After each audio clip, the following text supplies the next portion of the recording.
Ibadah kita pada hari ini akan kita mulai dalam nama Bapa, Anak, dan Roh Kudus. Suci, suci, suci.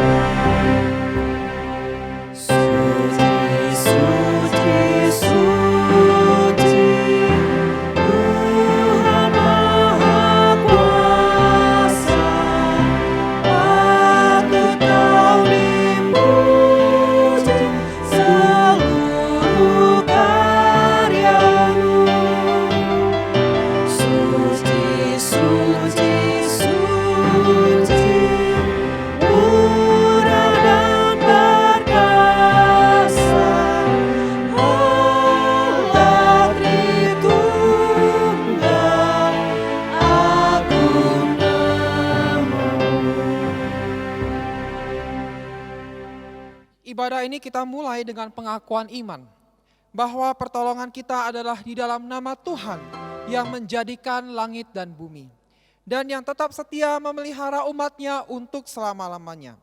Turunlah atas saudara sekalian, anugerah dan damai sejahtera dari Allah Bapa dan Tuhan kita Yesus Kristus, serta dalam persekutuan dengan Roh Kudus.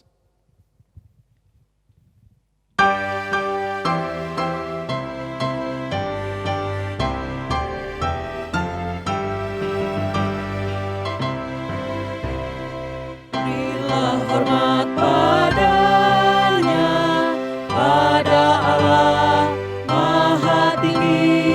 Berilah hormat padanya, Allah Maha Tinggi.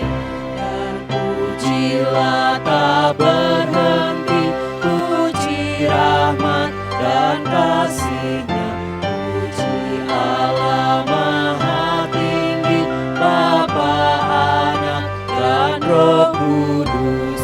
Berilah hormat padanya, pada Allah Maha Tinggi, Maha Mulia, Maha Mulia.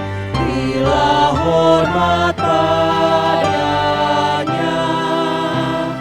Maha Mulia, Maha Mulia. Berilah hormat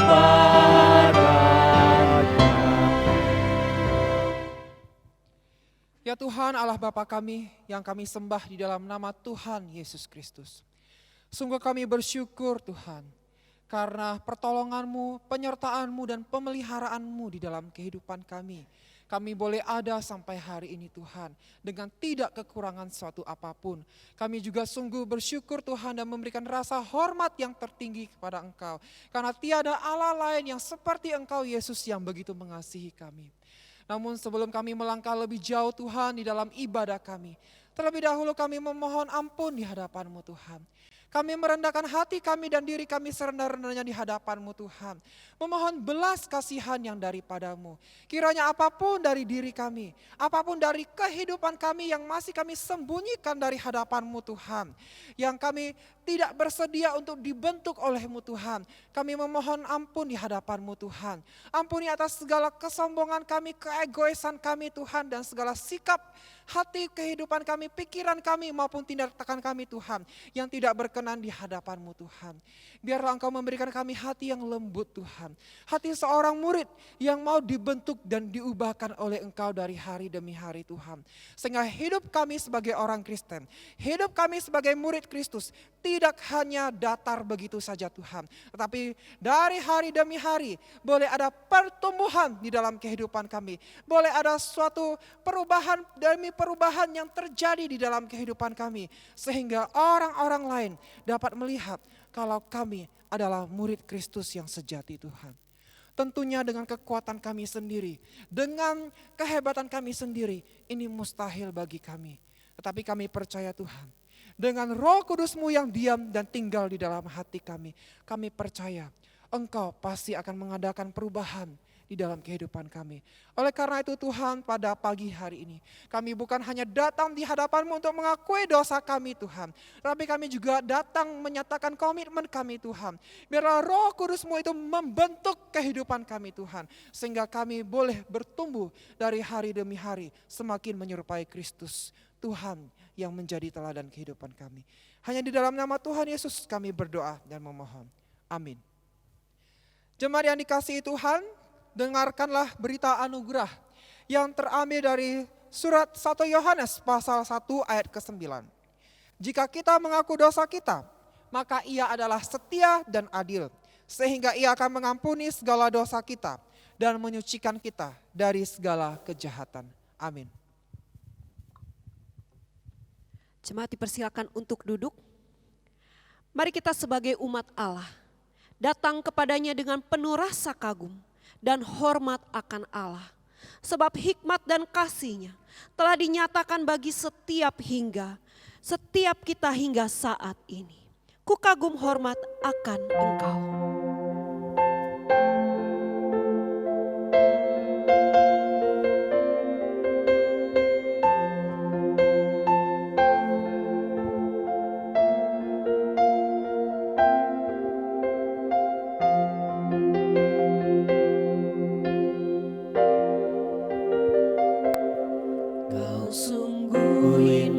Tiada taranya, sungguh mengagumkan,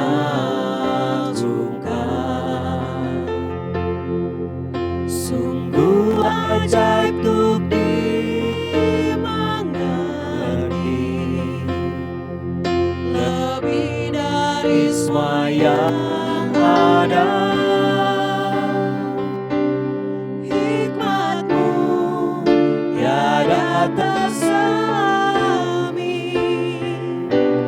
Kasih-Mu dalam tak terduga, Kau sungguh indah tiada taranya, mulia dan berkuasa.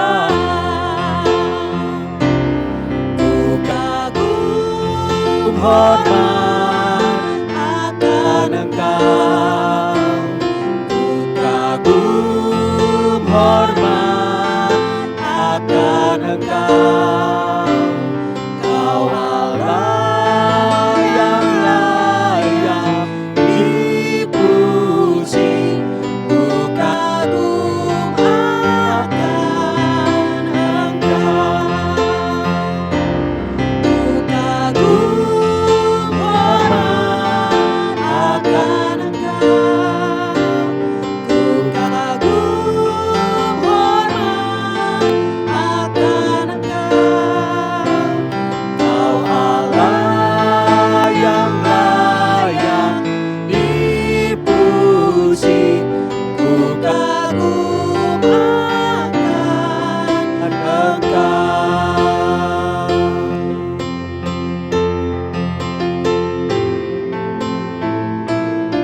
Biarlah setiap kita kagum hormat akan Tuhan, karena belas kasihan Tuhan, penyertaan Tuhan yang selalu menyertai kita.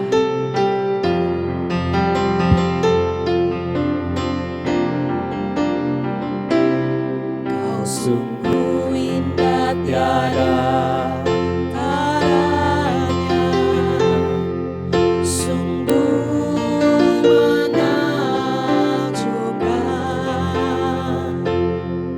sungguh ajaib untuk dimengerti, lebih dari semua yang ada. Hikmat-Mu tiada terselami, kasih-Mu dalam tak terduga, Kau sungguh indah tiada taranya, mulia dan berkuasa. Ku kagum akan Engkau. Ku kagum hormat akan Engkau. Kau Allah yang layak dipuji. Ku kagum akan Engkau. Ku kagum hormat akan Engkau. Ku kagum hormat akan Engkau. Kau Allah yang layak dipuji. Ku kagum akan Engkau.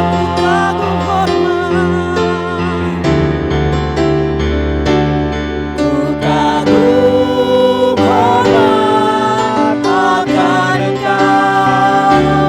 Ku kagum hormat akan Engkau. Kau Allah yang layak dipuji. Ku kagum akan Engkau. Ku kagum hormat akan Engkau. Ku kagum hormat akan Engkau. Kau Allah yang layak dipuji. Ku kagum akan Engkau. Ku kagum akan Engkau. Ku kagum akan Engkau.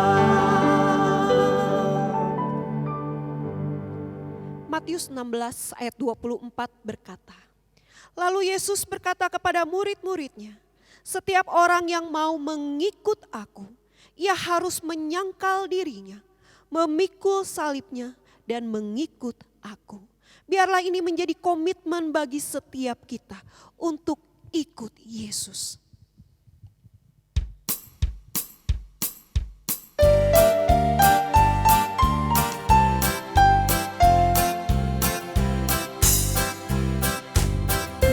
Ikut Yesus tempuh jalan yang datar, bunga lebat atau sumber air yang sejuk.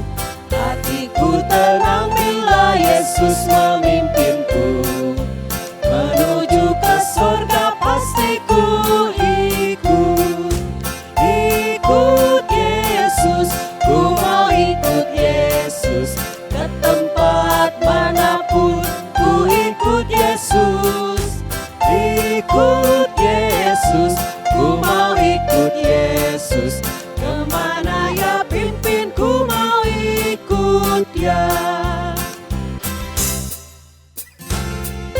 Ikut Yesus tempuh jalan bahaya, badai topan awan gelap merintangiku. Hatiku tenang bila Yesus memimpinku, ku tak gentar karena Ya di sisiku.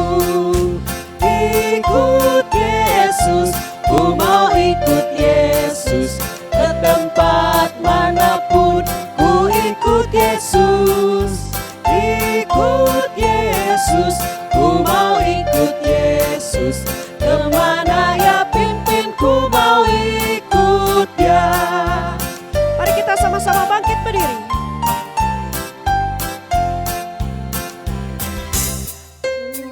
Ikut Yesus tempuh jalan yang susah, rohku ingin berdekat pada Tuhanku.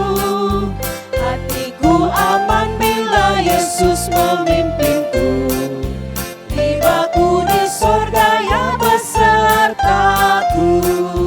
Ikut Yesus, ku mau ikut Yesus, ke tempat manapun ku ikut Yesus. Ikut Yesus, ku mau ikut Yesus, kemana Ya pimpin ku mau ikut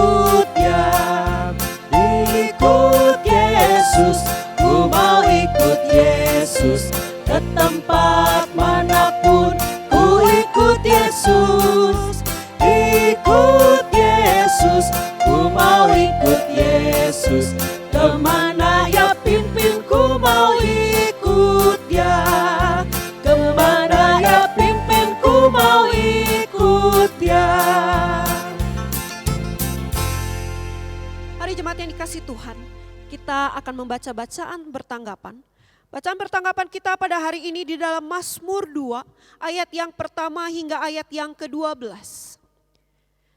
Saya akan membacakan bacaan yang ganjil. Bapak Ibu akan membaca bacaan yang genap dibantu dengan para singer. Demikian seterusnya hingga ayat yang ke-12. Mazmur 2 ayat yang pertama hingga ayat yang ke-12. Raja yang diurapi Tuhan, mengapa rusuh bangsa-bangsa, mengapa suku-suku bangsa mereka-reka perkara yang sia-sia? Raja-raja dunia bersiap-siap dan para pembesar bermufakat bersama-sama melawan Tuhan dan yang diurapinya.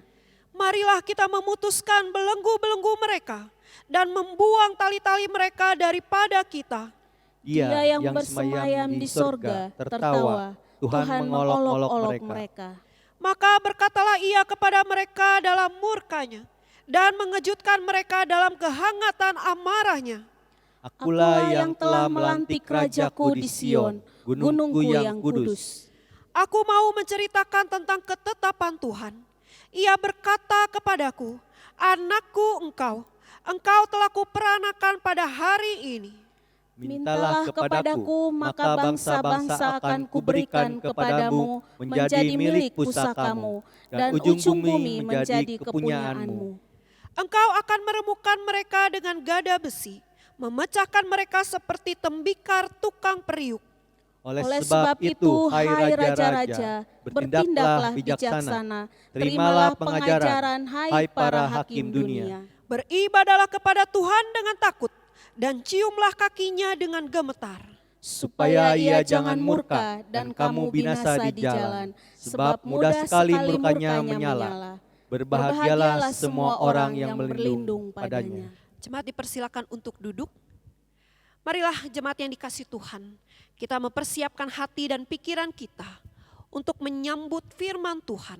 Mohonlah kepada Tuhan untuk menyelidiki hati kita melalui firman-Nya yang akan disampaikan oleh Evangelis Willy. Selidiki aku.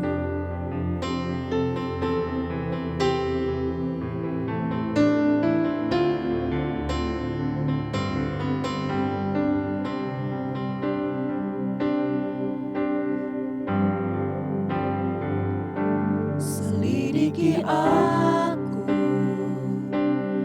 lihat hatiku, apakah ku sungguh mengasihimu,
Tuhan, seperti lagu yang barusan kami nyanyikan, biarlah Engkau menyelidiki hati kami Tuhan.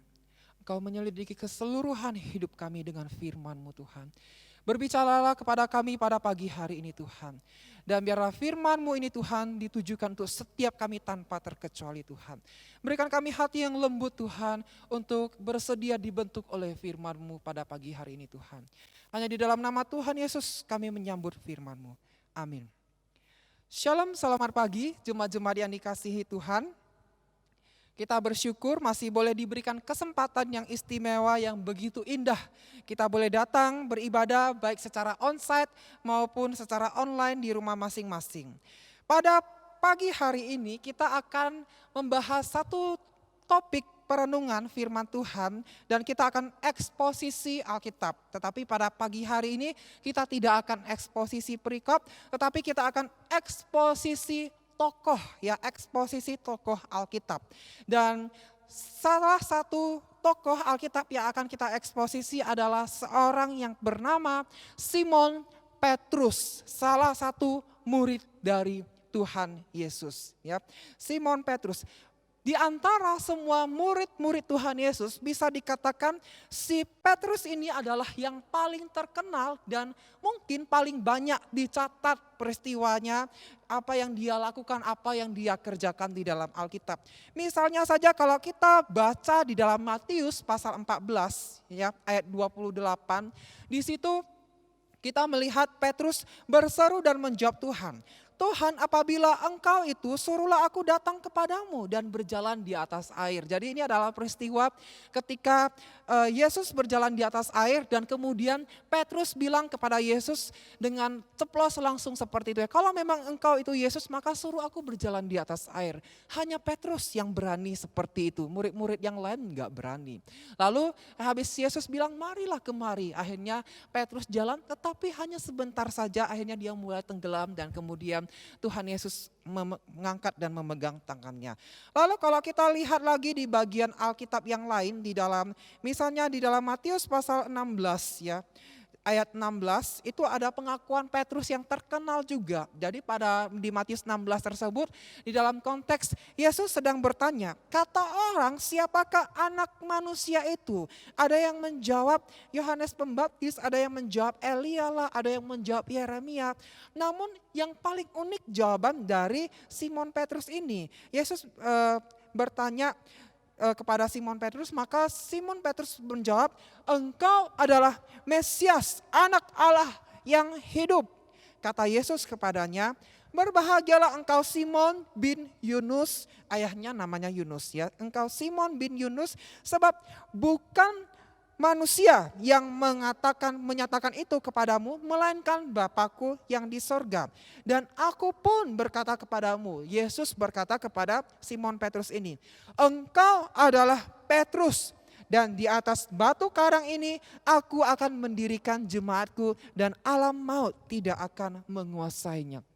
Jadi satu ungkapan pernyataan Petrus dan peneguhan yang diberikan oleh Yesus kepada Simon Petrus ini membuat Petrus ini menjadi terkenal di dalam sejarah tokoh-tokoh Alkitab ini. Namun saudara-saudara jemaat sekalian, Rasul Petrus yang begitu terkenal ini ternyata ada sisi buruknya juga. Yaitu dia selain dikenal sebagai seorang yang pemberani ya, sebagai seorang pemimpin yang menggebu-gebu yang luar biasa.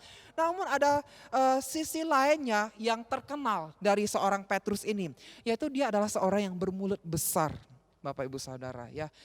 Mulut besar itu dalam kamus bahasa Indonesia dapat kita artikan juga adalah orang yang senang membual ya, orang yang suka membual, banyak omong tapi enggak ada tindakannya, atau orang yang suka menyombongkan diri dengan perkataan-perkataannya.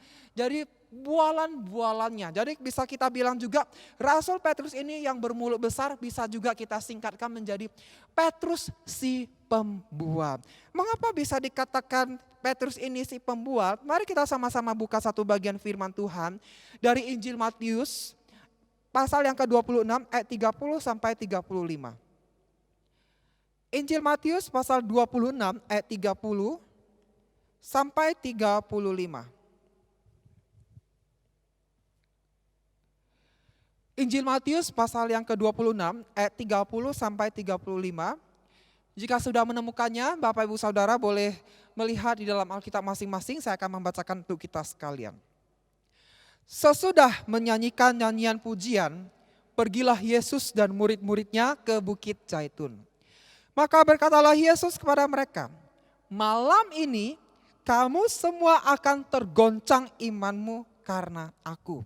Sebab ada tertulis, aku akan membunuh gembala dan kawanan domba itu akan tercerai-berai. Akan tetapi sesudah aku bangkit, aku akan mendahului kamu ke Galilea. Petrus menjawabnya, biarpun mereka semua tergoncang imannya karena engkau, aku sekali-kali tidak. Yesus berkata kepadanya, aku berkata kepadamu, sesungguhnya malam ini, sebelum ayam berkokok, engkau telah menyangkal aku 3 kali. Kata Petrus kepadanya, sekalipun aku harus mati bersama-sama engkau, aku takkan menyangkal engkau. Semua murid lain pun berkata demikian juga. Sampai di situ pembacaan firman Tuhan. Jemaat sekalian, kalau kita baca ya sampai penggalan perikop ini aja, maka kita dapat melihat respon Petrus ini seakan-akan ya kelihatannya begitu berani sekali, begitu semangat sekali dan begitu militan banget gitu loh. Yang tidak kenal rasa takut, seolah-olah dia adalah orang yang sangat bertindak besar. Ya bayangkan ya di ayat ke-33 Petrus mengatakan biarpun mereka semua tergoncang, ya artinya biarpun ke-11 muridnya yang lain itu tergoncang imannya, namun aku, Petrus, sekali-kali tidak akan tergoncang. Lalu ayat 35, Petrus kembali mengulang ya pernyataannya, komitmennya. Sekalipun aku harus mati bersama-sama dengan engkau, Tuhan Yesus ya. Aku takkan menyangkal engkau gitu. Jadi dia ini adalah orang yang bisa dibilang sangat besar omong sekali gitu loh. Dan kalau kita hanya stop sampai di perikop ini, stop sampai ayat 35 aja, maka kita akan memuji Petrus sebagai orang yang hebat. Tetapi kita kalau melihat dari ayat-ayat 36 dan seterusnya sampai sepanjang Matius pasal 26 ini, kita akan mendapati ternyata Petrus ini adalah seorang yang penuh dengan bualan. Seorang yang sangat bombastis sekali kalau bahasa kekiniannya ya. Mengapa? Kalau kita lihat ya di ayat yang 40 saja deh. Jangan sampai yang pas Yesus ditangkap deh. Ayat 40. Ketika Yesus sebelum ditangkap, Yesus berdoa ya kan. Yesus berdoa 3 kali di situ. Ayat 39, maka ia maju sedikit lalu sujud berdoa katanya, ya Bapakku jikalau sekiranya mungkin biarlah cawan ini lalu daripadaku, tetapi janganlah seperti yang ku kehendaki, melainkan seperti yang engkau kehendaki. Nah ayat ke-40 saudara perhatikan, Matius 26 ayat 40, setelah itu ia kembali kepada murid-muridnya, yaitu Yesus sehabis berdoa, dia kembali kepada murid-muridnya itu dan mendapati mereka sedang tidur. Artinya semua murid yang dibawanya pada waktu Yesus berdoa di situ ternyata sedang tidur. Maka Yesus menegur dan Yesus berkata kepada Petrus, karena kan kalau kita baca ayat 30 sampai 35 kan Petrus yang paling bombastis kan, dia bilang sekalipun aku harus mati, aku tidak akan menyangkal engkau Tuhan. Nah makanya yang paling duluan ditegur oleh Tuhan Yesus di ayat 40 ini adalah Petrus. Ia berkata kepada Petrus, tidakkah kamu sanggup berjaga-jaga 1 jam dengan aku? Atau dengan kata lain dapat kita parafrasekan ya, tidakkah engkau sanggup Petrus 1 jam aja berjaga-jaga bersama dengan aku? Jadi di sini kita melihat ya satu hal yang sangat bombastis dari kehidupan, dari perkataan-perkataan si Petrus ini. Jangankan mati demi Kristus ya, berjaga-jaga aja 1 jam aja nggak sanggup loh. tertidur si Petrusnya ini beserta dengan murid-murid dia yang lainnya. Habis menegur demikian, Yesus kembali berdoa gitu loh. Ayat 42, Matius 26 ayat 42. Lalu ia pergi berdoa untuk kedua kalinya. Katanya, ya Bapakku, jikalau cawan ini tidak mungkin lalu, kecuali apabila aku meminumnya, jadilah kehendakmu. Lalu Matius 26 ayat 43, dan ketika ia kembali pula, ia mendapati mereka sedang tidur sebab mata mereka sudah berat.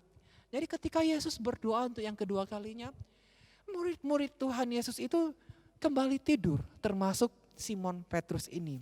Jadi saudara-saudara, jangankan mati ya, tetapi untuk berjaga-jaga di dalam doa aja mereka nggak sanggup pada waktu itu. Makanya Petrus ini dikenal sebagai si pembual atau si mulut besar. Dan kalau kita ingat-ingat kembali ya, ayat yang ke-33 dan 35 di mana Petrus menyatakan komitmennya yang begitu luar biasa akan setia kepada Yesus, tidak peduli apapun yang terjadi, bahkan berani rela mati. Namun kenyataannya bagaimana? Kan kita mau lihat faktanya ya. Faktanya itu dapat jemaat-jemaat lihat di dalam Matius 26 ayat 69 sampai 75. Coba kita buka. Matius 26 masih pasal 26 ya saudara-saudara. Matius 26 ayat yang ke-69 sampai 75. Nah, sementara itu Petrus duduk di luar di halaman. Maka datanglah seorang hamba perempuan kepadanya, katanya, engkau juga selalu bersama-sama dengan Yesus orang Galilea itu.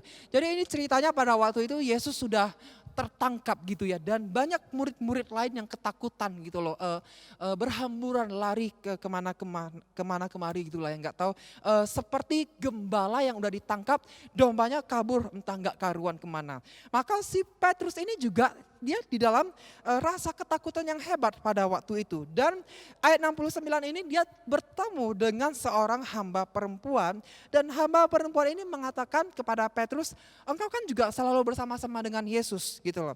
Lalu ayat 70, tetapi ia menyangkalnya. Tetapi Petrus menyangkalnya di depan semua orang. Ya katanya, aku tidak tahu apa yang engkau maksud. Bayangkan ini baru seorang hamba perempuan aja ya, baru seorang hamba perempuan lagi gitu loh, yang menyidangi dia loh, yang menuduh dia kalau bukankah engkau ini Petrus yang selalu bersama-sama dengan Yesus. Tetapi Petrus langsung menyangkal dengan tegas di hadapan semua orang. Jangankan mati demi Kristus, untuk mengakui dia murid Yesus aja udah ketakutannya setengah mati. Lalu ayat 71, ketika ia pergi ke pintu gerbang, seorang hamba lain melihat dia dan berkata kepada orang-orang yang ada di situ, orang ini bersama-sama dengan Yesus, orang Nazaret itu. Lalu kembali Petrus menyangkal Yesus di ayat yang ke-72 ini dapat kita baca. Dan ia, yaitu Petrus, menyangkalnya pula dengan bersumpah, aku tidak kenal orang itu. Lalu ayat 73, tidak lama kemudian orang-orang yang ada di situ. Jadi menarik sekali ya kalau kita lihat tadi cuma hamba perempuan, kemudian hamba yang lain. Kemudian makin banyak orang yang menuduh Petrus gitu loh. Di ayat 73, tidak lama kemudian orang-orang banyak yang ada di situ datang kepada Petrus dan berkata, pasti engkau juga salah seorang dari mereka. Itu nyata dari bahasamu. Lalu ayat 74, maka mulailah Petrus mengutuk dan bersumpah, aku tidak kenal orang itu. Dan pada saat itu berkokoklah ayam. Maka teringatlah Petrus akan apa yang dikatakan Yesus kepadanya. Sebelum ayam berkokok, engkau telah menyangkal aku 3 kali. Lalu ia pergi keluar dan menangis dengan sedihnya. Dan yang menariknya, Bapak Ibu Saudara, dari penyangkalan Petrus yang 3 kali ini adalah penyangkalannya makin lama makin intens ya, makin lama makin meningkat. Coba saudara perhatikan, ayat 70 dia tidak bersumpah loh. Dia cuma sekedar menyangkal gitu aja. Aku tidak tahu siapa yang engkau maksud. Dia cuma menyangkal seperti itu aja. Lalu ayat 72 ini lebih intens lagi penyangkalannya. ada sumpah di situ. Dengan bersumpah dia berkata, aku tidak kenal orang itu. Lalu penyangkalan yang ketiga kalinya, itu makin gila lagi penyangkalannya. Makin luar biasa lagi penyangkalannya. Dia bukan hanya bersumpah aja, tetapi dia mengutuk dan bersumpah. Aku tidak kenal orang itu. Jadi Petrus bukan hanya menyangkal Yesus 3 kali.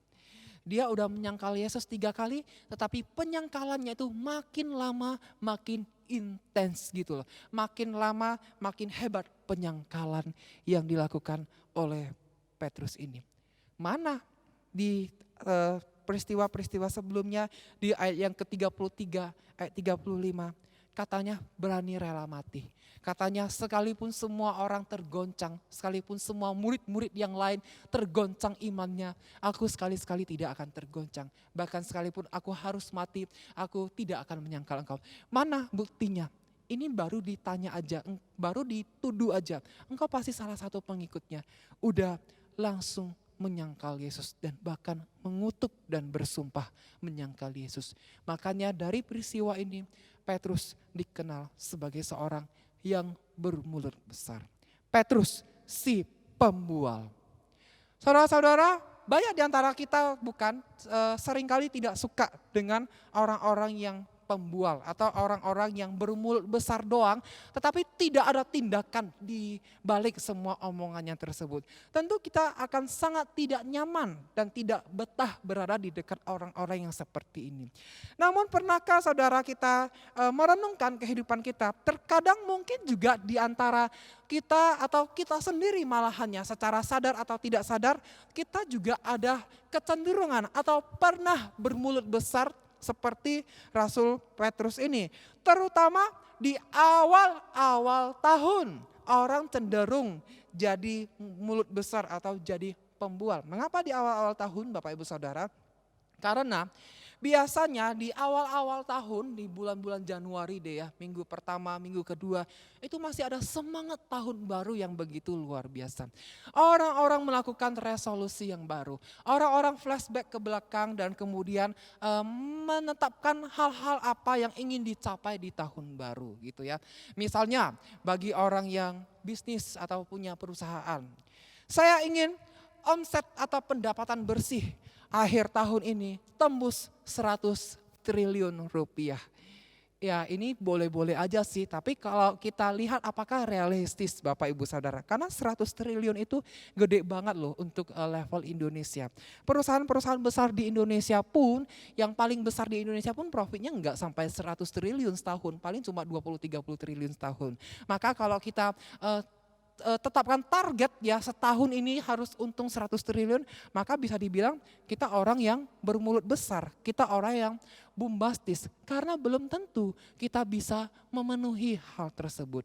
Jadi kalau kita ngomong besar tetapi tidak bisa menggenapinya, itu ya mulut besar juga, pembual, bombastis. Dalam hal rohani juga sama ya.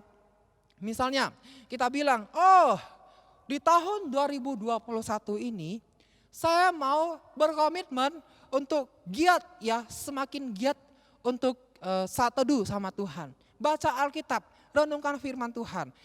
Di akhir tahun itu saya mau baca Alkitab habis ya, awal tahun Kejadian, akhir tahun udah sampai Wahyu, habis gitu. Bulan Januari masih semangat-semangat ya. Bulan Februari masih semangat-semangat. Bulan Maret udah mulai loyo, apalagi ketemu kitab imamat ya. Bulan April makin loyo lagi, bulan Mei udah bolong, sampai akhir tahun nggak tahu gimana lagi. Kan banyak di antara kita yang bombastis seperti itu kan saudara-saudara. Saya kasih tips ya, kalau mau baca Alkitab nggak usah targetin selesai sampai akhir dalam setahun. Saya sendiri baca Alkitab selesai sampai akhir itu butuh waktu 8 tahun Bapak Ibu Saudara. Ya karena saya tidak kejar target. Karena saya pikir ya buat apa saya kejar target Kejadian sampai Wahyu dalam setahun. Tapi saya bacanya kayak rel kereta api gitu tanpa ngerti apa-apa. Nggak ada gunanya. Mending saya baca sedikit demi sedikit, tetapi dari firman Tuhan yang sedikit demi sedikit itu kita dengan rela ya dibentuk oleh firman Tuhan itu. Mending yang seperti itu. Ada juga yang berkomitmen misalnya ya, tahun 2021 ini, kalau Tuhan memberkati saya dengan berkat luar biasa, saya akan kasih persembahan untuk Tuhan. Tiba-tiba nanti di akhir tahun tiba-tiba Tuhan memberkati saudara dengan begitu luar biasa.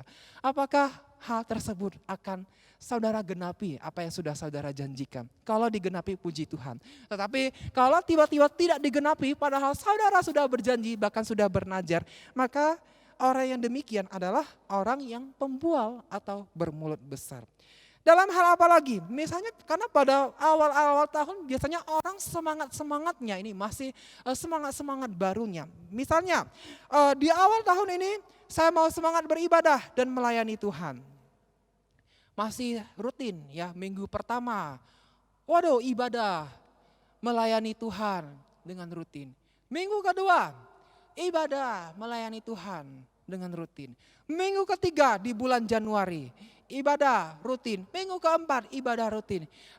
Pada bulan Februari, minggu pertama, aduh ini mau ibadah atau mau goes dulu ya. Sepedaan hari Minggu enak loh gitu loh. Sekali-sekali bolong gak apa-apalah gitu. Biasanya orang udah mulai sampai Februari, Maret, bahkan pertengahan itu mulai excuse.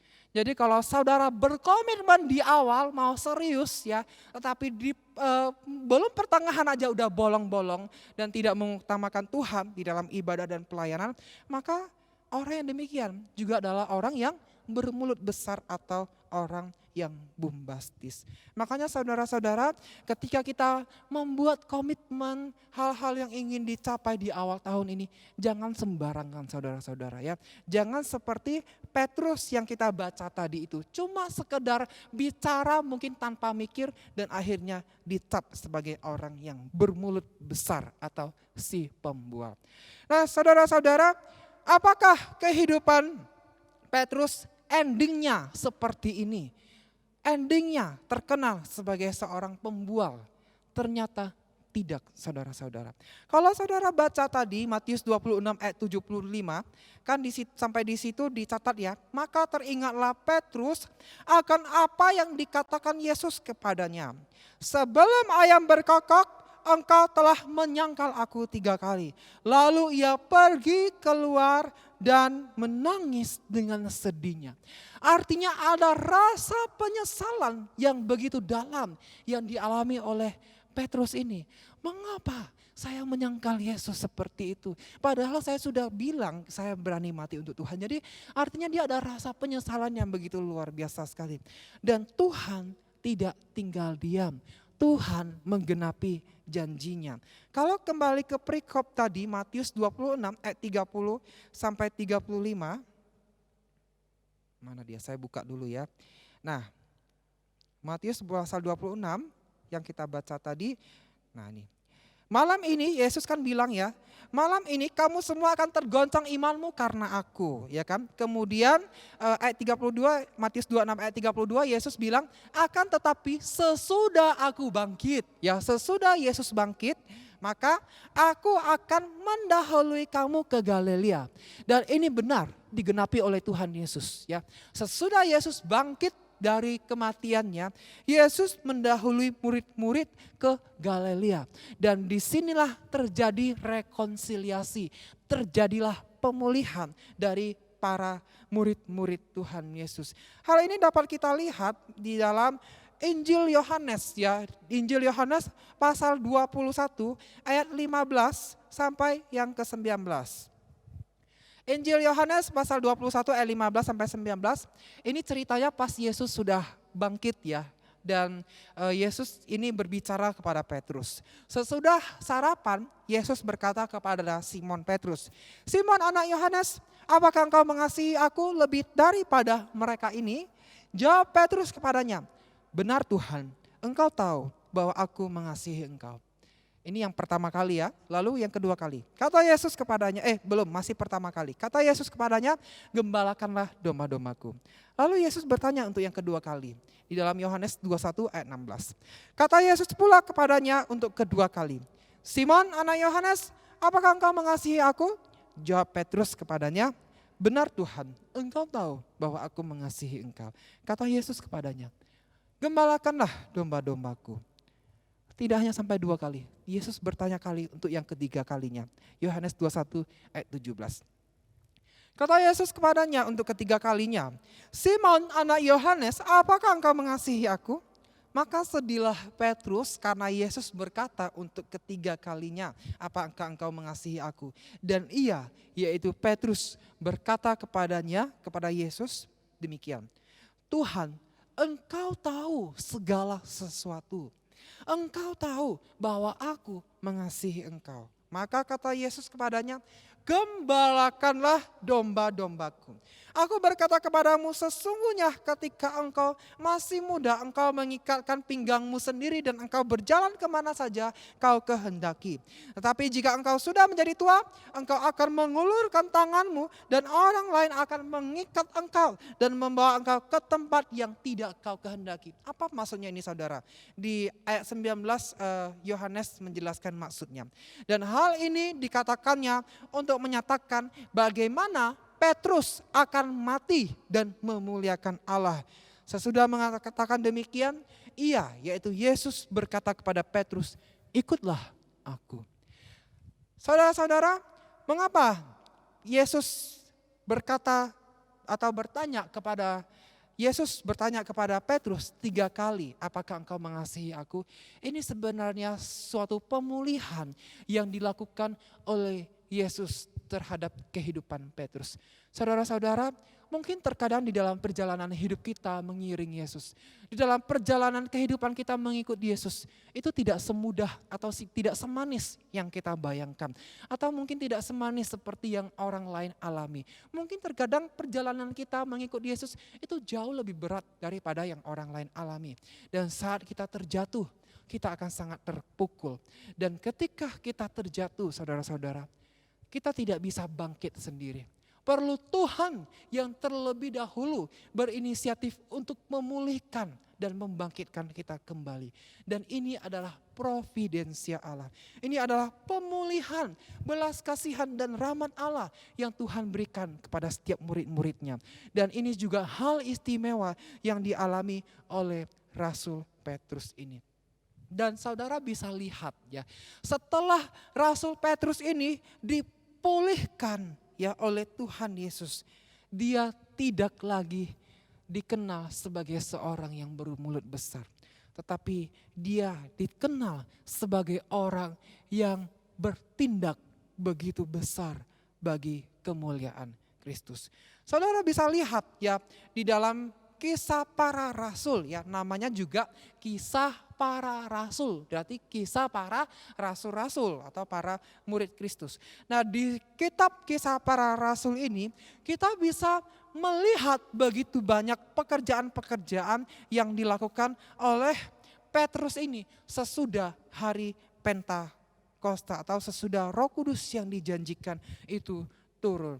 Saudara-saudara, 3 tahun ya bersama Kristus itu dibentuk bersama Kristus. Itu waktu itu 3 tahun bahkan murid-murid pun ada begitu banyak hal yang tidak mereka mengerti. Iman mereka mungkin masih dangkal sekali.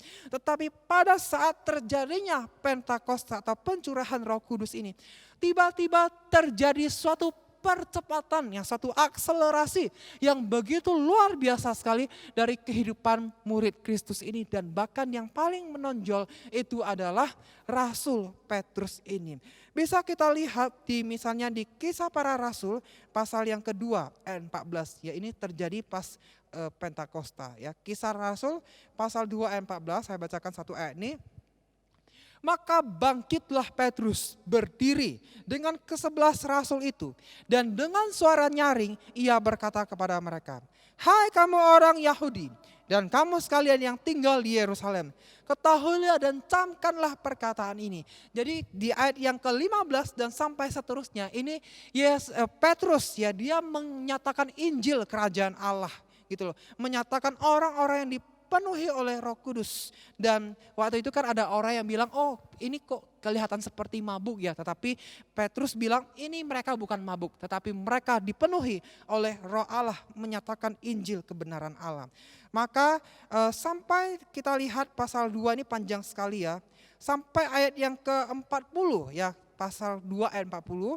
Dan dengan banyak perkataan lain lagi sebenarnya masih panjang lagi khotbahnya Petrus ini. Tidak hanya sebatas kisah para rasul 2 aja, masih panjang lagi. Namun sama penulis kisah para rasul ini, yaitu sama si Lukas yang jadi penulisnya, dia merangkumnya. Dan dengan banyak perkataan lain lagi, ia memberikan suatu kesaksian yang sungguh-sungguh dan ia mengecam dan menasihati mereka, katanya. Berilah dirimu diselamatkan dari angkatan yang jahat ini. Lalu apa respon audiens pada waktu itu? Ayat 41. Respon audiens, orang-orang yang menerima perkataannya itu memberi diri dibaptis. Dan pada hari itu jumlah mereka bertambah kira-kira 3.000 jiwa. Tidak main-main Bapak Ibu Saudara. Awalnya dia seorang pembual, seorang yang bermulut besar. Bahkan untuk mengakui Yesus pun gak berani. Sampai menyangkal Yesus 3 kali. Dengan kutukan dan dengan bersumpah lagi menyangkal Yesusnya. Tetapi setelah dipulihkan oleh Tuhan Yesus. Setelah Roh Kudus turun di dalam kehidupannya. Dia menjadi murid Kristus yang sangat luar biasa. Tidak tanggung-tanggung. Sekali berkhotbah 3.000 orang bertobat. Dan tidak hanya sampai di situ. Kalau kita baca sampai ayat 47 ya. Kisah 2 ayat 47. Sambil memuji Allah dan mereka disukai semua orang. Dan tiap-tiap hari Tuhan menambah jumlah mereka dengan orang yang diselamatkan. Sungguh suatu hal yang sangat luar biasa. Dan ketika makin banyak orang menjadi percaya Yesus, nah ini kekaisaran Romawi ini jadi takut ini. Jangan-jangan seluruh Roma ini bisa jadi Kristen. Makanya ada begitu banyak tekanan-tekanan kepada orang Kristen. Sampai kalau kita baca di Kisah Para Rasul pasal 12 ya, itu Petrus sempat dia dipenjarakan. Namun sekalipun dia harus masuk penjara, dia tidak takut lagi gitu loh. Dia sudah siap mati. Dia tidak takut seperti sebelumnya lagi. Setelah dipenuhi oleh Roh Kudus, dia begitu militan untuk menyatakan kebenaran Injil Allah. Ini perubahan yang sangat dahsyat Bapak Ibu Saudara. Yang kita lihat dari kehidupan seorang yang bernama Rasul Petrus ini. Dan kalau kita lihat sampai akhir hidupnya, mungkin ini tidak dijelaskan ya di Alkitab.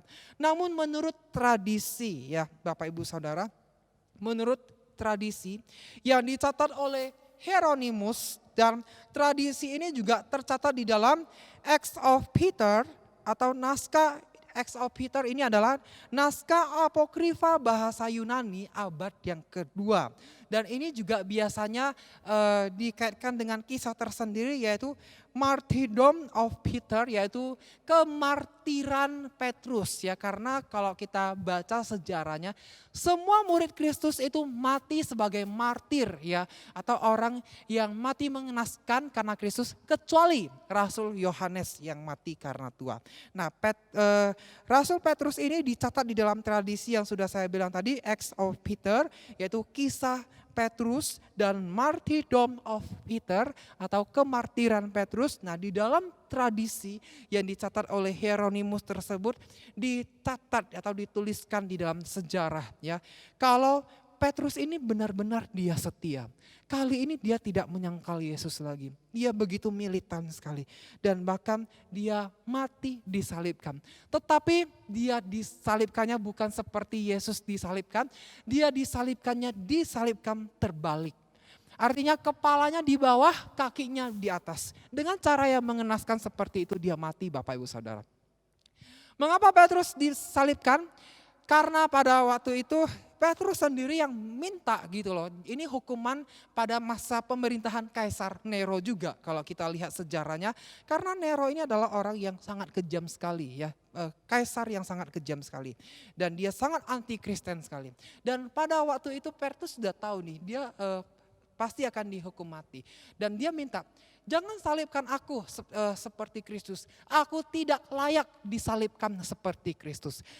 Tetapi biarlah aku disalibkan dengan terbalik, kepala saya di bawah, kaki saya di atas. Karena saya adalah hambanya Kristus, saya adalah muridnya Kristus. Maka sudah sepatutnya kepala saya ini di bawah. Segala kemuliaan hanya bagi Kristus. Bayangkan saudara-saudara, dalam kondisinya dia mau mati, Dia masih bisa berkata seperti itu loh.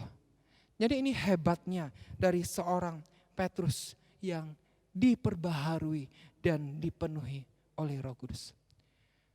Bapak Ibu Saudara, ada begitu banyak hal yang bisa kita pelajari sebenarnya dari perjalanan seorang tokoh Alkitab yang luar biasa yang bernama Rasul Petrus ini. Hal pertama yang kita bisa petik dari pelajaran eksposisi tokoh Petrus ini adalah menjadi murid Kristus itu pasti akan mengalami pembentukan yang mendatangkan perubahan. Pembentukan ini bukan pilihan ya Bapak Ibu Saudara.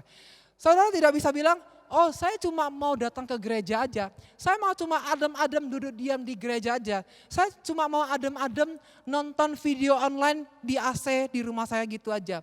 Tetapi saya tidak mau berkorban bagi Yesus. Tidak saudara-saudara. Kalau ada konsep yang seperti itu, maka sebenarnya saudara bukan pengikut Kristus yang sejati. Pengikut Kristus yang sejati tidak mempunyai hak untuk memilih mau dibentuk atau tidak. Semua tanpa terkecuali pengikut Kristus itu harus mengalami pembentukan yang mendatangkan perubahan. Mungkin prosesnya itu pahit, susah, tetapi saudara-saudara hasilnya itu luar biasa. Lalu hal kedua yang kita petik bisa kita aplikasikan dari eksposisi tokoh Alkitab ini adalah di dalam proses pembentukan tersebut sebenarnya Tuhan yang mengerjakan pembentukan itu di dalam kehidupan kita. Tuhan yang memberikan kekuatan itu kepada kita. Saudara bayangkan yang kita barusan eksposisi tadi. Rasul Petrus 3 tahun mengikut Kristus. Namun bisa dikatakan ya, semua perumpamaan-perumpamaan yang telah dijelaskan oleh Yesus. Semua pengajaran-pengajaran Injil Kerajaan Allah yang sudah dijelaskan oleh Yesus. Bahkan mungkin lengketnya cuma 10 atau 20% aja. Hampir mereka semua tidak dapat mengerti. Dan bahkan untuk komitmen setia kepada Kristus saja, mereka nggak sanggup loh. Terbukti dari Matius 26 tadi, menyangkal, Petrus menyangkal Yesus. Namun saudara bisa lihat, setelah hari Pentakosta, setelah Roh Kudus tercurah, setelah Roh Kudus diam di dalam kehidupan para murid-murid tersebut. Apa yang terjadi di dalam kehidupan Petrus ini? Terjadi akselerasi yang luar biasa banget. Firman Tuhan, apa yang dikatakan oleh firman Tuhan, mereka ngerti semua. Karena Roh Kudus yang menyatakannya kepadanya. Lalu komitmen, kesetiaan untuk ikut Yesus, mengabarkan Injil, melayani Yesus. Mereka begitu bersemangat, begitu antusias dan bahkan berani mati. Karena kenapa? Karena hidup yang mereka hidupi bukan lagi hidup mereka sendiri. Tetapi ada Roh Kudus yang diam dan tinggal di dalam hati mereka. Inilah pemeliharaan Allah saudara-saudara. Saudara-saudara, inilah bukti kalau kita adalah identitas sebagai seorang murid. Ada Roh Kudus yang diam di dalam hidup kita. Maka saudara-saudara tidak peduli hal apapun yang menimpa di dalam hidup kita. Maka Roh Kudus itu akan menopang kita, akan memberikan kita kekuatan melalui semuanya. Banyak orang Kristen sekarang ini bergumul ya dengan dosa-dosa. Baik dosa-dosa yang terungkap di depan, artinya yang dapat kelihatan orang, maupun dosa-dosa yang tidak terungkap, yang tidak kelihatan orang, atau dosa private atau dosa favorit. Dan banyak orang mungkin kadang begitu frustasi, begitu putus asa ya. Setelah sekian lama mengikut Kristus, mengapa saya tidak bisa lepas dari dosa ini? Terutama banyak anak-anak muda yang kadang cari gembalanya ya, pada zaman saya remaja dulu ya. Ada anak-anak muda yang cari gembalanya gitu loh. Kenapa ya Bapak Pendeta gitu, biasanya di sana disebut boksu atau muse. Kenapa ya saya tidak bisa lepas dari pornografi? Kenapa ya saya tidak bisa lepas dari merokok gitu loh? Kenapa ya saya tidak bisa lepas dari narkoba dan lain sebagainya? Saudara-saudara, ketika Roh Kudus bekerja, sehebat apapun dosa yang mengikat, itu semua bisa lepas. Namun ketika Roh Kudus tidak diam di dalam hati saudara, saudara mau sehebat apapun berusaha, tidak ada gunanya. Saudara tidak akan pernah bisa lepas dari dosa saudara. Sama seperti Petrus, sekalipun dia membual, dia bombastis banget ya, bilang, sekalipun saya harus mati, saya tidak akan menyangkal engkau. Namun apa yang terjadi? Baru hamba perempuan yang menuduh dia aja, udah langsung ciut, udah langsung takut, udah langsung menyangkal Yesus. Namun beda saudara, beda pas Petrus ini udah dipulihkan, pas Petrus udah dipenuhi oleh Roh Kudus. Saudara-saudara, pas kehidupan Petrus udah dipenuhi oleh Roh Kudus, banyak juga bahkan lebih hebat lagi yang menuduh Petrus ini. Tentara Romawi, kaisar Romawi, ya Kaisar Nero pada waktu itu yang begitu kejam. Namun dia tidak takut lagi karena ada Roh Kudus yang diam di dalam hati, yang memelihara dan memberikan kekuatan di dalam kehidupannya. Sama juga ketika Roh Kudus itu diam di dalam hati dan kehidupan kita, mau tantangan seberat apapun, itu rasanya gampang diatasi. Mau ikatan dosa sehebat apapun, itu rasanya kok mudah ya lepas. Sebelumnya susah, tapi setelah dipenuhi oleh Roh Kudus, kok rasanya mudah ya lepas. Nah inilah pekerjaan Roh Kudus saudara-saudara. Maka ini ciri-ciri yang sangat penting sekali.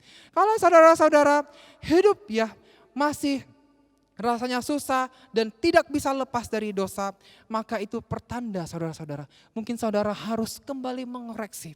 Apakah Roh Kudus itu telah diam di dalam hati saudara?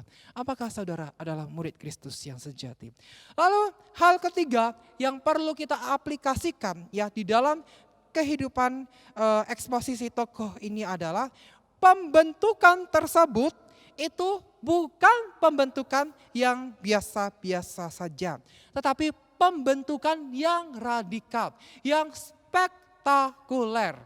Di KPPP kalau nggak salah ada lagu pujian kan, hidupku ada perubahan yang ajaib. Hidupku ada perubahan yang ajaib sejak Yesus di hatiku. Artinya sejak Yesus di hati kita, ya sejak Roh Kudus di hati kita, ada perubahan yang ajaib yang Tuhan kerjakan. Saudara lihat Petrus, ya nelayan, tidak berpendidikan, tetapi setelah dipenuhi oleh Roh Kudus, dia menjadi saksi Kristus yang luar biasa. Dan orang yang tidak berpendidikan itu katanya malah menulis surat 1 Petrus dan 2 Petrus yang kita baca di Alkitab sampai saat ini. Pengaruhnya luar biasa sekali. Mulut besar, ya kan?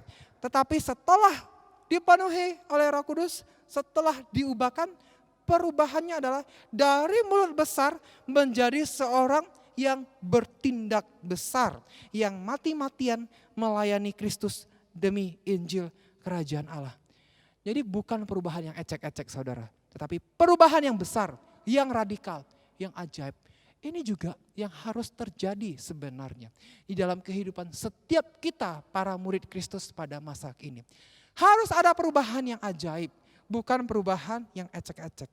Saudara-saudara, 3,5 tahun lah ya kita bilang mengikut Yesus. Perubahan yang Yesus kerjakan di dalam kehidupan para murid, terutama Petrus ini, luar biasa banget. Bagaimana dengan kita? Bagaimana dengan saudara? Bagaimana dengan saya? Bagaimana dengan setiap kita? Sudah berapa lama kita mengikut Yesus? 1 tahun? 2 tahun? 5 tahun? 10 tahun? 20 tahun? 50 tahun? Sudah berapa banyak perubahan yang Yesus kerjakan di dalam kehidupan saudara? Harus ada perubahan yang radikal kalau kita adalah murid Kristus. Kalau sudah lama sekali kita menjadi murid Kristus, tetapi tidak ada sedikit pun perubahan di dalam hidup kita, patut dipertanyakan, engkau sebenarnya murid Kristus atau bukan? Karena seorang murid Kristus harus ada perubahan radikal yang terjadi di dalam kehidupannya. Oleh karena itu saudara, biarlah melalui firman Tuhan ini kita juga bisa belajar dari seorang tokoh Alkitab yang bernama Simon Petrus ini. Amin. Mari kita berdoa. Bapa, kami bersyukur Tuhan atas kesempatan yang indah ini. kami boleh merenungkan firman-Mu Tuhan. Seorang murid-Mu yang luar biasa bernama Simon Petrus ini Tuhan. Ada begitu banyak hal yang kami pelajari Tuhan di dalam kehidupannya. Dan biarkanlah setiap firman Tuhan yang sudah kami bahas pada pagi hari ini Tuhan. Ini boleh menyelidiki hati kami kembali Tuhan. Apakah kami sebenarnya sungguh-sungguh mengasihi Engkau? Apakah kami sebenarnya adalah murid Kristus-Mu yang sejati? Atau kami hanyalah ikut-ikutan aja menjadi follower Tuhan. Tolong kami Tuhan. Biarlah firman-Mu ini kembali menguatkan kami, meneguhkan kami Tuhan. Dan kami memohon Tuhan, biarlah sebagaimana Roh Kudus-Mu yang bekerja di dalam kehidupan Rasul Petrus, yang mendatangkan perubahan yang begitu luar biasa Tuhan. Dan bahkan sampai berdampak sampai kehidupan kami saat ini. Bagaimana surat Petrusnya itu, sekalipun orangnya sudah meninggal, namun surat penggembalaannya masih bisa kami rasakan sampai sekarang ini Tuhan. Oleh karena itu Tuhan, biarlah Roh Kudus-Mu yang sama juga Tuhan, bekerja juga di dalam hati dan kehidupan setiap kami Tuhan. Sehingga kami menjadi murid-murid Kristus yang berdampak luar biasa Tuhan. Biarlah Roh Kudus-Mu juga bekerja kepada gereja kami ini Tuhan. Sehingga gereja kami ini Tuhan bukan menjadi gereja yang biasa-biasa saja Tuhan. Dan bahkan bukan menjadi gereja yang redup Tuhan. Tetapi biarlah Roh Kudus-Mu bekerja Tuhan. Sehingga gereja kami boleh menjadi gereja yang isinya, yang di dalamnya penuh dengan murid-murid Kristus yang sejati. Yang diubahkan radikal seperti Rasul Petrus ini Tuhan. Ini doa kami Tuhan. Ini permohonan kami. Hanya di dalam nama Tuhan Yesus kami berdoa dan memohon. Amin.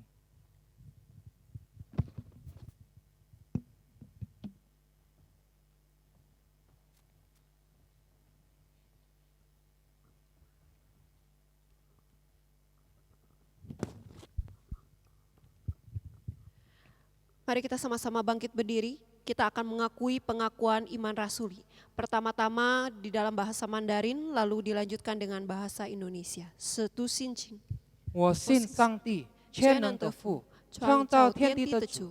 我信我主耶稣基督，上帝的独生子，因圣灵感应，永通成你玛利亚所生，在本丢比拉多手下受难，被钉于十字架，受死埋葬，降在阴间，第三天从死人中复活升天，坐在全能父上帝的右边，将来必从那里降临，审判活人死人。我信圣灵，我信圣而公的教会，我信圣徒相通，我信罪的赦免，我信身体复活，我信永生。阿门。 Aku percaya kepada Allah, Bapa yang Maha Kuasa, Khalik langit dan bumi, dan kepada Yesus Kristus anaknya yang tunggal Tuhan kita, yang dikandung daripada Roh Kudus, lahir dari anak darah Maria, yang menderita sengsara di bawah pemerintahan Pontius Pilatus, disalibkan, mati dan dikuburkan, turun ke dalam kerajaan maut. Pada hari yang ketiga, bangkit pula dari antara orang mati, naik ke surga, duduk di sebelah kanan Allah, Bapa yang Maha Kuasa, dan dari sana ia akan datang untuk menghakimi orang yang hidup dan yang mati. Aku percaya kepada Roh Kudus, gereja yang kudus dan am, persekutuan orang kudus, pengampunan dosa, kebangkitan tubuh, dan hidup yang kekal. Amin. Jemaat dipersilakan untuk duduk. Tiba saatnya kita akan memberikan persembahan. Bagi setiap jemaat yang ada di rumah masing-masing yang masih beribadah secara live streaming dapat memberikan persembahan dengan beberapa cara. Yang pertama dengan transfer ke Yayasan Immanuel dengan nomor rekening OCBC NISP yang tertera di dalam layar. Lalu yang kedua dapat menitipkan juga persembahan kepada Diaken Kang Cuming atau Diaken Ang Soeng atau Diaken Robert Kasenda yaitu toko Kaligula. Yang ketiga dapat juga jemaat mengumpulkan di dalam amplop dan memberikan persembahan sesudah setiap jemaat dapat kembali beribadah di gereja. Nats persembahan kita pada hari ini, Roma 12 ayat yang pertama. Karena itu saudara-saudara, demi kemurahan Allah, aku menasehatkan kamu supaya kamu mempersembahkan tubuhmu sebagai persembahan yang hidup, yang kudus, yang berkenan kepada Allah. Itu adalah ibadahmu yang sejati. Biarlah setiap kita mengikut Yesus menjadi komitmen di dalam kehidupan kita seumur hidup. Mengikut Yesus keputusanku.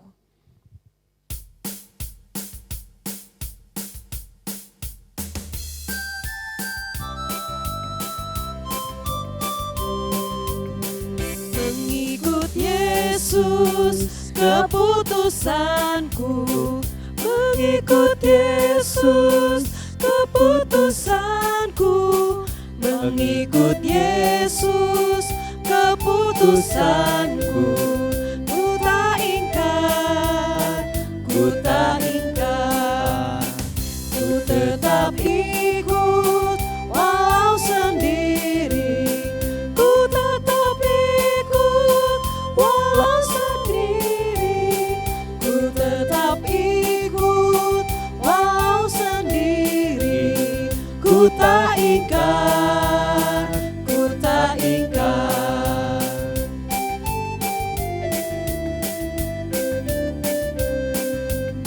Salib di depan, dunia ku tinggal.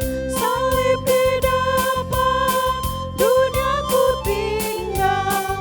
Salib di depan, dunia ku tinggal. Ku tak ingkar, ku tak ingkar, ku tak ingkar, ku tak ingkar, ku tak ingkar, ku tak ingkar. Mari jemaat yang dikasih Tuhan, kita sama-sama bangkit berdiri, kita masuk di dalam doa persembahan dan doa syafaat. Bapa di dalam surga, sungguh kami berdoa mengucap syukur untuk kesempatan yang Tuhan berikan kepada setiap kami. Kami dapat mendengarkan firman Tuhan, kami dapat beribadah kepada Tuhan. Ini semua karena anugerah kesempatan yang Tuhan berikan kepada setiap kami. Sekalipun kami masih beribadah di dalam rumah. Tetapi ya Tuhan, ada berkat rohani yang Tuhan berikan kepada kami. Dan kami mau pakai kesempatan yang ada ini untuk mengikuti firman Tuhan yang sudah dibagikan. Kami juga mengucap syukur karena kami diberi kesempatan untuk memberikan persembahan. Kiranya persembahan yang telah kami berikan sungguh menjadi alat Tuhan di dalam pengabaran firman di kota Tasik ini. Menolong jiwa-jiwa yang membutuhkan. Dan kami rindu ya Tuhan mengingat untuk bangsa negara kami Indonesia. Biar Tuhan pulihkan dari segala masalah, dari segala situasi-situasi yang dirasa begitu mustahil untuk diselesaikan. Tetapi kami percaya ada Tuhan yang memberikan hikmat dan bijaksana kepada setiap bangsa negara kami Indonesia. Khususnya para pemerintahan yang ada di negara kami. Sehingga mereka punya hati yang berhikmat dan penuh bijaksana untuk memikirkan bagaimana kemajuan bangsa negara kami Indonesia dipulihkan dari setiap masa-masa pandemi ataupun dari setiap hal-hal yang menjadi kesulitan-kesulitan bagi bangsa kami. Kami juga mengingat ya Tuhan untuk jemaat kami masing-masing yang ada di rumah. Setiap jemaat kami ya Tuhan dengan kondisi mereka masing-masing. Tuhan jaga pelihara mereka, usaha pekerjaan mereka Tuhan curahkan berkat. Dalam kondisi tubuh mereka juga Tuhan berikan kekuatan. Bagi mereka yang mengalami lemah tubuh, Tuhan berikan kesehatan. Bagi mereka yang hidup di dalam kesendirian ataupun usia lanjut, Tuhan bersama-sama dengan mereka. Tuhan menjadi sahabat mereka, Tuhan menjadi penopang hidup mereka. Bagi mereka juga yang punya pergumulan pribadi yang tidak bisa terucapkan, biar Tuhan yang tahu isi hati mereka, Tuhan yang menjawab doa-doa mereka. Dan bagi mereka yang bergumul di dalam iman rohani, karena mungkin di masa-masa pandemi ini akhirnya mereka ragu akan Tuhan, mereka mengalami kelemahan rohani. Kiranya Tuhan yang kembali menguatkan, Tuhan yang kembali hadir di dalam hidup mereka, menyadarkan mereka betapa pentingnya Tuhan di dalam hidup mereka. Kami juga mengingat ya Tuhan setiap mereka, keluarga-keluarga ataupun salah satu anggota keluarga kami yang belum percaya kepada Tuhan. Kiranya ya Tuhan, biar mereka bisa mengenal Tuhan melalui setiap kami. Kami menjadi contoh teladan bagi mereka. Sehingga anggota keluarga kami akhirnya bisa percaya kepada Tuhan. Sama-sama mengenal Tuhan, hidup di dalam Tuhan. Ini doa kami, ini kerinduan kami. Hanya di dalam nama Tuhan Yesus kami berdoa. Amin.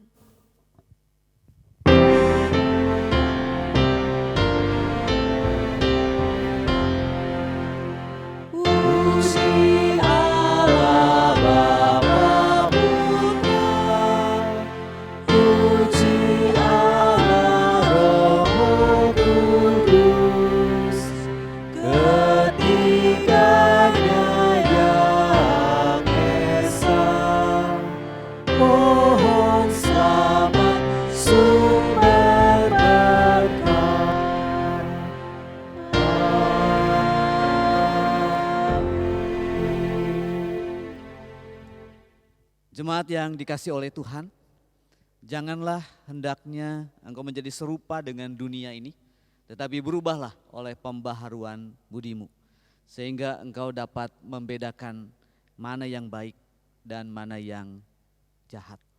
Arahkanlah hatimu kepada Tuhan dan terimalah berkat dari Tuhan. Kiranya kasih sayang yang besar dari Allah Bapa dicurahkan memenuhi hatimu. Dan kiranya damai sejahtera dari Tuhan Yesus Kristus memelihara hati dan pikiranmu. Dan kiranya Allah Roh Kudus memberimu kekuatan, pertolongan hari demi hari, sehingga engkau dapat menjadi saksi-saksi Kristus dimanapun engkau berada. Mulai dari hari ini sampai selama-lamanya. Amin.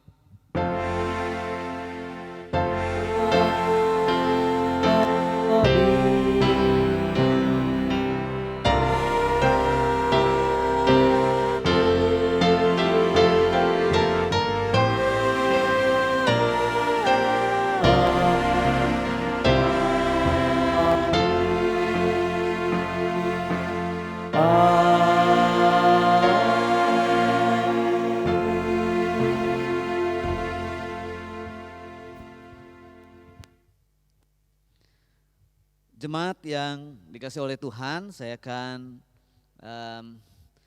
kita bersyukur hari ini kita boleh bersama-sama mendengarkan firman Tuhan. Kita sudah belajar tentang seorang murid yang bernama Petrus, seorang yang ceritanya paling banyak dituliskan di dalam Alkitab. Dia seringkali mewakili teman-temannya untuk berbicara. Dia terkadang ngomong dulu baru kemudian berpikir. Ngomongnya besar tetapi dia terlihat seringkali pelin-pelan dan tidak konstan. Tetapi sekalipun Petrus banyak kelemahan, tetapi Tuhan membentuk dia dan dapat mengubahkan dia. Demikian juga Tuhan dapat membentuk setiap kita supaya kita menjadi semakin indah di dalam tangan Tuhan. Saya akan menyampaikan beberapa pengumuman untuk saudara sekalian. Yang pertama, saya mengucapkan selamat ulang tahun kepada jemaat yang berulang tahun di dalam minggu ini dari tanggal 10 sampai dengan tanggal 16. Kiranya Tuhan memberkati saudara semuanya, semakin diberkati oleh Tuhan. Lalu pengumuman yang kedua, minggu depan tanggal 17 Januari akan diadakan rapat rutin majelis jemaat. Saudara-saudara anggota majelis jemaat diharapkan untuk dapat mempersiapkan diri dengan baik. Kemudian yang terakhir, yang ketiga adalah jika masih ada di antara Bapak Ibu Saudara yang ingin mengisi persembahan bunga mimbar, dipersilahkan untuk dapat menghubungi baik tata usaha ataupun hamba Tuhan. Sekian pengumuman dari saya, doa teduh, ibadah sampai di sini. Tuhan memberkati kita sekalian.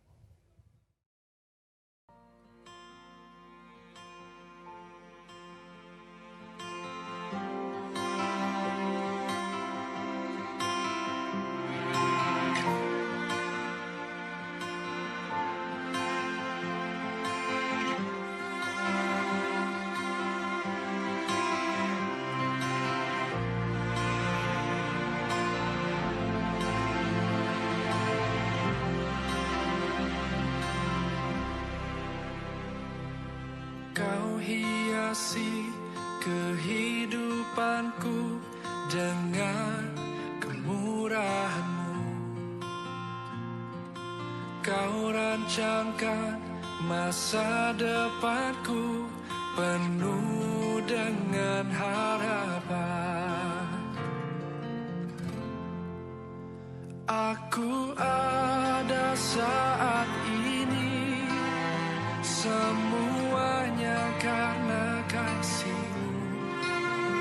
aku